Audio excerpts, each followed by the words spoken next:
Hello students, today we will discuss about the matter in our surroundings. So what is the matter? Matter, anything that has mass and occupies space. Anything that has mass and occupies space means mass and space. Both these two quantities, anything which having these two quantities, that is known as matter.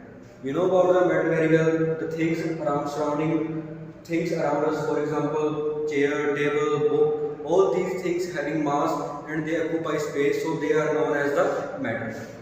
Of which thing matter is made up of? Matter is made up of very small particles. Matter is made up of very small particles, and that small particles are known as atoms. The small particles of which matter is made up of, that is known as atoms. Now we will discuss about the properties. We will discuss about the properties of particles of matter. We will discuss about the properties of particles of matter.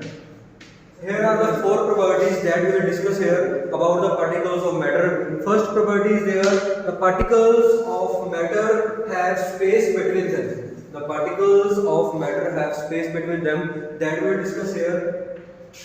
The particles of matter have space between them. How you will prove that the particles of matter have space between them? Take one glass of water and put 30 ml water in that glass. Put 30 ml water in that glass. After that, put 2 spoons of salt. Put 2 spoons of salt. What you will see? After dissolving salt into the water, you will see that the level of the water will not rise. The level of the water will not rise. It means where that salt gone? That salt adjusted in the particles, that salt adjusted in the space between the particles of matter. It means that there is a space between the particles of matter, and that space is known as intermolecular space. That space is known as intermolecular space. This is the first property of the particles of matter. You can say that the particles of matter have space between them, and that space is known as intermolecular space. Second property is there, the particles of matter have intermolecular force of attraction.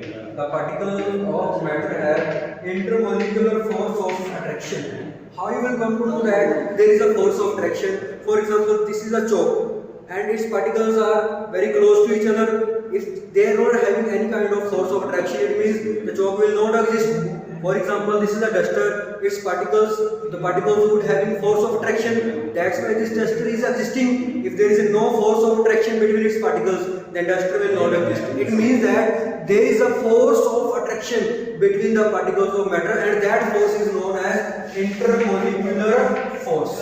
That force is known as intermolecular force of attraction. That force is known as intermolecular force of attraction. Second property I am repeating, the force of attraction between the particles of matter, that is known as intermolecular force of attraction. Third property is there, the particles of matter continuously in the motion. The particles of matter are constantly moving. The particles of matter are constantly in the motion.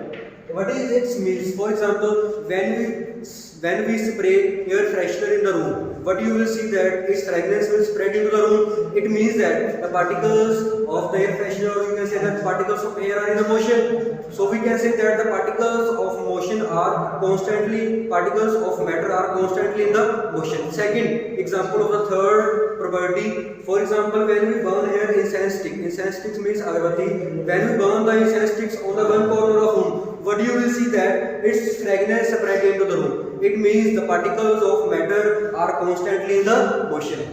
This is the third property of the particles of matter. Fourth property is that the particles of matter are very small in size. How you will show that the particles of matter are very small in the size? For example, when we take 90 ml water and put 10 ml ink. blue ink. What you will see, the color of the water will be blue. After that, take one more container. In that container, take 90 ml clean water and put 10 ml of this mixture into the second container. What you will see, its color will be blue. And from this container to third container, here also take 90 ml water and 10 ml from this second container. Then take fourth container. Like this way, what you will see, the color of the solution will get light. First container having very dark blue, second light blue, third very light blue, fourth very light blue. What it means, the particles of matter are very small in the size. This is the fourth property of the particles of matter. This is very important question. They will say that write the properties of particles of matter. First I have told you the particles of matter have space between them. That is known as intermolecular space. Second I have told you that the particles of matter have force of attraction. That is known as intermolecular force of attraction. Third I have told you that the particles of matter are constantly in the motion. And fourth property I have told you that the particles of matter are very small in the size. Clear to everyone? This is about the properties of particles of matter. Our next topic is, there are two terms over here. One is rigid and one is fluid. What is the meaning of rigid? What is the meaning of rigid? Rigid means that anything which is unflexible, anything which is inflexible or unbending, that is known as rigid.